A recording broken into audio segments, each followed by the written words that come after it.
Hello, my name is Peter Briggs, and I've been teaching in an inner city Title I school for the last 18 years, and I really love teaching music. And as important as music is to me, I also realize that music is just a means to the end. My real job is to use music to grow kids. And I think it's important as professionals that we do get to see and know our students, and that they can see us.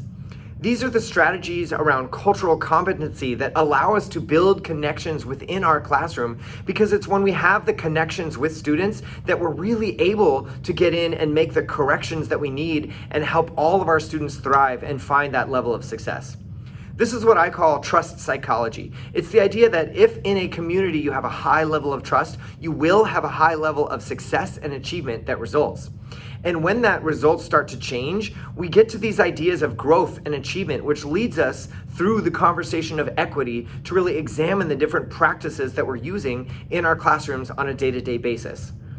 I think looking at equity builds us to that sense of not a special set of teaching practices, but really just good teaching practices that grow all students. Where looking at the systems, we can find a sense of excellence through equity that allow all students to grow.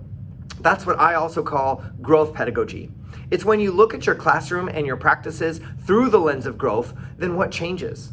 Well, mistakes just become opportunities for learning. All of your instruction becomes positive and growth-oriented. And then we use questions to invite thinking. We use modeling to demonstrate, and we have an insistent belief on our students' ability to achieve. We have to work to innovate and elevate our culturally responsive practices, to move beyond a sense of multicultural to build a true and equitable system of music education that's engaging culture and representation and rewriting the narratives of our students to invite a greater sense of inclusion. During the pandemic, I had a sense of forced deconstruction with my students, where the systems that we were doing kind of fell away, and we were left with the sense of, what do we have? And ultimately, the conversation came back to the students and their desire to use music to say something that mattered. And we got together to find out how that looked, and it was truly inspiring.